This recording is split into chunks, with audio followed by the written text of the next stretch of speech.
Class 8th।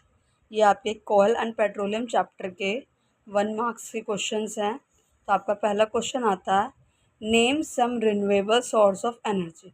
Renewable resources आपको पता है क्या होते हैं, जो अनलिमिटेड अमाउंट में हमारे एनवायरनमेंट में प्रेजेंट होते हैं और जो कि फिनिश नहीं होंगे। तो वो है sunlight, wind and solar energy. Okay, अब हमारा क्वेश्चन नंबर 2 है, give some example of fossil fuel. Fossil fuel के कुछ एग्जांपल बताने हैं जो कि हमारे कोयल, पेट्रोलियम, नेचुरल गैस एक्सेट्रा। तो ये हमारे क्या हैं, फॉसिल फ्यूल के एग्जांपल हैं। आपका क्वेश्चन नंबर 3 आता है, name the element present in कोयल। उन एलिमेंट्स का नेम बताना है जो कोयल में प्रेजेंट होते हैं। तो वो है कार्बन, ऑक्सीजन और सल्फर, जो कहाँ प्रेजेंट होते हैं, कोयल के अंदर। अब हमारा क्वेश्चन नंबर 4 आता है, name the process of conversion of wood into कोयल। जब वुड को चेंज किया जाता है कोयल में, तो इस कन्वर्जन को क्या बोलते हैं, इसे बोलते हैं कार्बोनाइजेशन।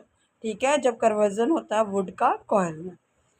अब आपका क्वेश्चन नंबर 5 आता है, mention the temperature at which destructive distillation is done. तो डिस्ट्रक्टिव डिस्टिलेशन किस टेम्परेचर पे होता है, 1000 डिग्री सेल्सियस टेम्परेचर पे होता है। अब आपका क्वेश्चन नंबर 6 आता है, when the crude oil is referred to sweet. तो किसकी वजह से ये स्वीट होता है, it if the sulphur content is low. जब इसके अंदर सल्फ़र का कंटेंट बहुत कम होता है क्रूड ऑयल में, तब ये स्वीट होता है। अब क्वेश्चन नंबर 7 है, name the process conversion of kerosene into gaseous by hydrocarbon. उस प्रोसेस का नाम बताना है जिसके अंदर कैरोजन चेंज होता है गैसेस में, हाइड्रोकार्बन्स में, उसे बोलते हैं कैटाजेनेसिस। कैटाजेनेसिस वो प्रोसेस होती है जिसमें कैरोजन चेंज होता है गैसेस में। अब आपका क्वेश्चन नंबर 8 आता है, name the country which is the leading producer of petroleum. जहाँ पर सबसे ज़्यादा पेट्रोल पाया जाता है, पेट्रोलियम का प्रोड्यूसर है वो है सऊदी अरेबिया। कौन सा है, सऊदी अरेबिया। अब आपका question number 9, full form of PCRA. तो पीसीआरए की फुल फॉर्म होती है पेट्रोलियम कंजर्वेशन रिसर्च एसोसिएशन। क्या होती है, petroleum conservation research association. Question number 10 है, what kind of pollution is caused by the burning of fossil fuel. किस तरीके का पॉल्यूशन क्रिएट होता है फॉसिल फ्यूल को बर्न करने पर, एयर पॉल्यूशन क्रिएट होता है। अगला क्वेश्चन है question number 11, which gases produce when coil is burned in air.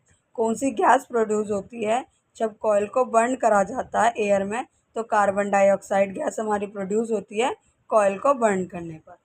Question number 12 आता है, what is the purest form of carbon. Carbon की प्योर फॉर्म कौन सी है। तो coke is the purest form है किसकी, कार्बन की। क्वेश्चन नंबर 13 है अब आपका, व्हाट इज़ फ्यूल। फ्यूल किसे बोलते हैं, एनीथिंग, कुछ भी, दैट बर्न, आप बर्न करते हैं, produce to produce energy, energy को बनाने के लिए, इज़ एन एफिशिएंट मैनर में, सही मैनर में उसे क्या बोला जाता है, फ्यूल बोला जाता है। तो anything that burns to produce energy in an effective manner is called fuel. अब आपका क्वेश्चन नंबर 14 आता है, what are the 3 zone of flame. जो फ्लेम होती है उसके 3 जोन कौन कौन से हैं। There are 3 different zone of a flame. 3 अलग अलग जोन्स है फ्लेम के। तो इनर मोस्ट जोन आता है जो डार्क जोन होता है। पहला हमारा इनर मोस्ट जोन जिसे डार्क जोन कहते हैं, फिर आता है हमारा मिडल जोन जिसे ल्यूमिनस जोन कहते हैं, एंड फिर आता है हमारा आउटर जोन जिसे नॉन ल्यूमिनस जोन कहा जाता है। ओके क्लास, अब हमारा अगला क्वेश्चन है question number 15, what is combustion. Combustion किसे कहा जाता है, एक केमिकल प्रोसेस, एक रासायनिक प्रक्रिया इन विच ए सब्सटेंस, जिसके अंदर कोई भी पदार्थ रिएक्ट करता है ऑक्सीजन के साथ और गिव ऑफ करता है हीट, इज कॉल्ड कंबशन। तो कंबशन रिएक्शन वो होती है जिसमें कोई भी सब्सटेंस क्या करता है, presence of oxygen, a chemical process in which a substance react with oxygen to give off heat called combustion. Example burning of charcoal. ठीक है, जिसमें कोई भी सब्सटेंस रिएक्ट करा जाएगा ऑक्सीजन के साथ और हमें क्या देगा, हीट देगा, तो उसे क्या कहा जाएगा, कंबशन। जैसे कि हमारा एग्जाम्पल है चारकोल का। Okay class, thank you.